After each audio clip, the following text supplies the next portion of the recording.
अच्छा तापर देखिबा विंश शताब्दी आधुनिक शिल्पर विकास भारत तो कृषि प्रधान देश प्रथम ही कृषि सेठी बेसी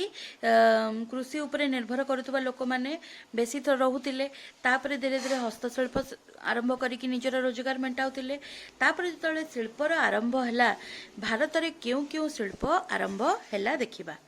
ऊनविंश शताब्दीर प्रारंभ में जितेबाला इंग्लैंड रे शिल्प विप्लव आरंभ है सेतबले भारत को केवल एक कंचा माल उत्स आउ शिल्पजात सामग्री बजार रूपे इंग्रेज माने देखुतिले माने जितेबाला इंग्लैंड रे शिल्पर आरंभ घटी सेतबले इंग्रेज माने कौन करुतिले भारत रे प्रचुर परिमाणर कंचा माल उपलब्ध थिला तो इंग्रेज माने कौन करुतिले सेही कंचा माल को इंग्लैंड को पठाउतिले आउ इंग्लैंड रे विभिन्न प्रकार कारखाना रे बहुत उन्नत मानर जिनस प्रस्तुत होतिला आउ ताकू से माने पुणी आनिकी भारत रे बिक्री करुथिले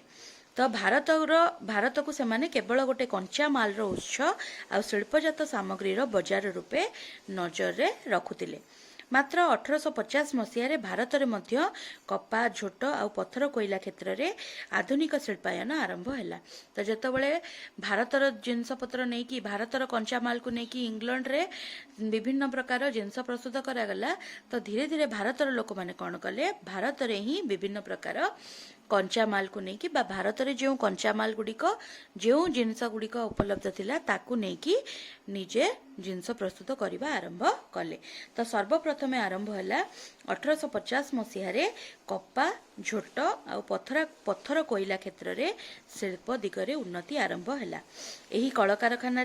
हजार हजार श्रमिक नियुक्ति हेले जदिओ दारिद्र्य कषण भोगुवा मोट बेकारिक संख्या ढेर अधिक थिला माने कृषि क्षेत्र में लोक माने जमी हरेले सेठी निजर व्यवसाय हरेले सेठी रोजगारक्षम हो पारे ना तापर जितेबाला हस्तशिल्पर बा कुटीर शिल्पर अवनति घटिला सेठी मध्य बहुत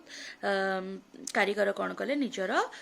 व्यवसाय हराइले बा निजर वृत्ति हराइले तो जितेबाला आमर कल कारखाना काम आरंभ है सेतबले कल कारखाना काम करने उद्देश्य रे बहुत श्रमिक जदिओ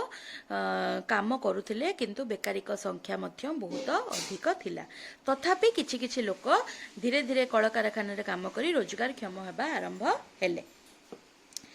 तापरे आरंभ है भारत में प्रथम लुगाकल 1853 मसीह बॉम्बे ठारे स्थापित है यार 2 वर्ष पर 1855 मसीह बंगर रिसरा ठारे प्रथम झोटकल स्थापित है उभय लुगा और झोटकल संख्या दिन को दिन वृद्धि पाइला जेहेतु भारतर परिवेश बा भारतर जलवायु तमर कपा चाष करने भल थिला बा प्रचुर कपा चाष भारत में होउथिला तेणुकरी झोट कल स्थापित है लुगा कल स्थापित है दिन को दिन वस्त्र तैयारी बेसी आरंभ होइथिला झोट कलर मुख्यतः बंगरे एवं लुगा कल महाराष्ट्र और गुजरात रे रहिथिला 1915 मसीहा बेलू देश में सर्वमोट 206 लुगा कल बसी सारी से काम कर श्रमिक संख्या प्राय 2 लाख रे पहुंची थिला से भली 1901 मसीहा बेलू 36 लुगा कल रे 1 लाख ऊर्ध्व श्रमिक नियुक्ति पाइथिले एही समय रे कोयला खनि रे मध्य प्राय लक्षे श्रमिक काम करुथिले विभिन्न प्रकार माने सेतबेलकू 1915 मसीहा बेलकू आमर प्रायत विभिन्न प्रकार कारखाना देश रे बसी सारिथिला लुगा कल हैला झोट कल हैला आउ तमर सीमेंट कारखाना हैला लोह इस्पात कारखाना हैला एई सब कारखाना आरंभ हो जाइतिला काम आउ बहुत श्रमिक माने सेठारे लक्ष लक्ष परिमाण रे श्रमिक माने काम करिकी रोजगार करबा आरंभ करथिले यह छड़ा चीनी चमड़ा लौह इस्पात सीमेंट आदि तैयारी पाई नुआ नुआ कारखाना मान बसी सारी भारी जंत्र आधारित कारखाना को बाद देले एही समय रे चा कॉफी और नील चाष बगीचा उद्योग मध्य आरंभ है खाली कल कारखाना नुह चा कॉफी उत्पादन मध्य धीरे धीरे भारत में आरंभ होगा लगिला चा बगीचा रे मुख्यतः चा बगीचा गुड़िक मुख्यतः आमर आसाम और बंगर दार्जिलिंग अंचल में बेसी देखा मिलूला आउ चा बगीचा रे बहुत संख्यार लोकंकु आवश्यक पड़े काम करिबा पाई तो कौन होता कॉफी बगीचा दक्षिण भारत में एवं नील चाष बिहार और बंगरे आरंभ होता चा कॉफी और नीलर यूरोपीय बजार रे खूब चाहिदा थिला यूरोप देशर बजार रे भारतर चा कॉफीर बेस चाहिदा थिला तेणुकरी भारत रे प्रचुर परिमाण रे तमर चा आउ कॉफी उत्पादन हेबाकू लागिला किंतु उद्योगर मालिकाना यूरोपीय मानक हाथ में थिला माने जो कारखाना गुड़िक एठारे बसा जाइतिला जो उद्योग गुड़िक आरंभ करा जाइतिला से उद्योगर मालिक थिले यूरोप माने तेणुकरी सेमाने कौन करथिले से चासी मानक उपरे खूब अत्याचार करुथिले चा और कॉफी बगीचार कुली पाउणा पाउणा खूब कम थिला जो कुली माने बा जो लोक माने सेठारे खटुथिले चा बगीचारे खटुथिले तांको बहुत कम पैसा दिया जाउथिला काम करबा को बाध्य करी सेमानक उपरे शारीरिक अत्याचार मध्य करा जाउथिला इंग्रेज माने सरकार थिबारु अत्याचारी बगीचा मालिक बा साहेब मानक उपरे क्वचित कार्यानुष्ठान हेउथिला जेहेतु यूरोप माने सेई चा बगीचार उद्योगर मालिक थिले तेणु करी से चासी मानंकु बा जो कारीगर माने काम करुथिले सेमानंकु कम पैसा रे खटौथिले आ तांका उपरे शारीरिक अत्याचार करुथिले आउ जेहेतु सतबळे इंग्रेज सरकार शासन रे थिले सेमाने मध्य भारतीय मानक अत्याचार उपरे कोनोसी रोक लगाउ नथिले तापरे 1939 मसीह आरंभ है विश्वयुद्ध जितेबाला विश्वयुद्ध आरंभ है सेतबले कौन है इंग्लैंड रो उत्पादित सामग्री यथेष्ट न हेबारु भारत रे अनेक कल कारखाना स्थापित है जेतिकी शिल्प कारखाना सबू इंग्लैंड रे बसा हेतिला इंग्लैंड रो जिनस ही सेठी कम पड़िबा को लागिला तेणुकरी भारत रे जेहेतु कंचामाल रो अवस्थिति बेसी थिला तो भारत रे बहु परिमाण रे कल कारखाना बसैबा को लागिले आउ देश रे आवश्यक मात्रा रे शिल्पर विकास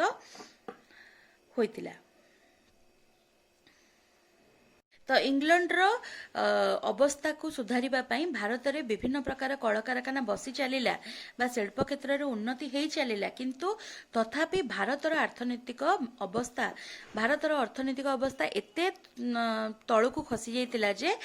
जेतिकी शिल्पर विकास हेइतिला ताहा सेतिकी रे भारत रो अर्थनैतिक अवस्था को दृढ़ करिबा संभवपर हेई नथिला पारंपरिक हस्तशिल्पीर अधपतन परे जेते संख्यक लोके कारीगर वृत्ति हराइतिले ता तुलन रे नियुक्ति पाइथिबा श्रमिकक संख्या बहुत कम थिला जेते लोक वृत्ति हराइतिले ता फल ताकू जदि आमे लक्ष्य करिबा ताहले बहुत कम संख्यार लोक माने पुणी थरे शिल्प क्षेत्र रे काम पाइथिले पुणी अधिकांश कारखानार मालिकाना यूरोपीय मानक हाथ में थिला श्रमिक को मजूरी कम मिलुथिला और अधिक काम करने को पड़ुथिला तेणु श्रमिकों मध्य एकतार भाव सृष्टि हैला जहा जातीय आंदोलन को सहाय्य कला जो अल्प संख्यक भारतीय शिल्पपति सृष्टि हेले सेमाने मध्य इंग्रेज शिल्पपति द्वारा उपेक्षित हेले फल जातीय आंदोलन को सेमानकर सहयोग रहिला माने साधारण चासी साधारण कारीगरी माने मध्य अत्याचारित होउथिले फल सेमाने आंदोलन करिबा पई एकता बढ़ाइले बा एकाठी हेले आ जो भारत रे शिल्प कारखाना बा शिल्पपति माने थिले शिल्प क्षेत्र रे जो माने उन्नति करी बेस किछि कमौथिले बेस किछि रोजगार करथिले सेमाने मध्य इंग्रेज मानक द्वारा अत्याचारित हेबा फल रे इंग्रेज मानक विरुद्ध रे लड़िबा पई आगे आसिले तेणुकरी ए विषय रे आमे जहा पाठ पढ़िले सेथिरु आमे कोन जानिले इंग्रेज शासन रे भारतर आर्थिक अवस्था रे घोर परिवर्तन परिलक्षित हैला सत किंतु भारतर आर्थिक अवस्था रे कोनोसी उन्नति आसी नथिला पारंपरिक आर्थिक व्यवस्था बदल रे एक नुआ आर्थिक व्यवस्था आरंभ हैला पारंपरिक शिल्प कारीगरी शिल्पर अधपतन हैला माने पूर्वरु जो पारंपरिक काम गुड़िक भारत रे प्रचलित होई आसुथिला सेगुड़िक बंद हो गला बा सेगुड़िक धीरे धीरे लोप पाइबा को लागिला आ आधुनिक शिल्प मान नुआ शिल्प मान प्रतिष्ठित हेबा आरंभ हैला किंतु जो व्यापक संख्यार कारीगर माने बेकार होइतिले ता तुलन रे अति अल्प लोक नुआ शिल्प रे श्रमिक भाव रे काम कले कृषि क्षेत्र में नुआ जमी बंदोबस्त जोगु अनेक प्रजा जमीहीन हेले एवं नुआ जमी मालिक माने कृषिर उन्नति पई आवश्यक पदक्षेप नेले नाही एही दृष्टि देखिले इंग्रेज शासन समय रे भारतर आर्थिक अवस्था औपनिवेशिक रहिला एहा विशेष भाव रे आधुनिक उन्नत होई परिला नाही कृषि क्षेत्र रे मध्य किछि उन्नति हैला नाही लोक माने खजणा अधिक देले खजणा देई न पारी निजर जमी हराइले आ जो जमीदार माने से जमी गुडी को किनिले से माने मध्य कोनोसी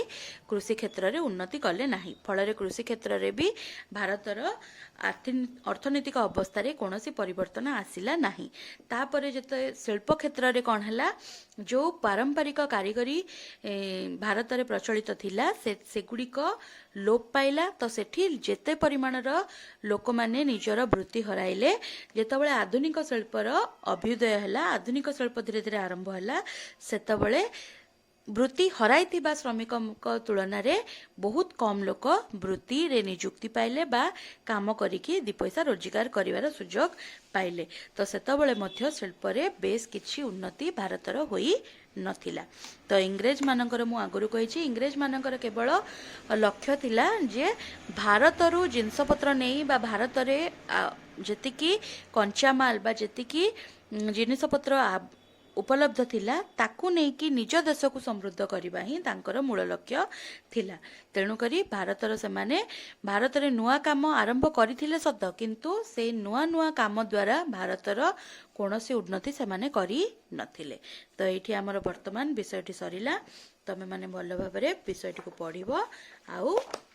बुझिबा को चेष्टा करिबो धन्यवाद।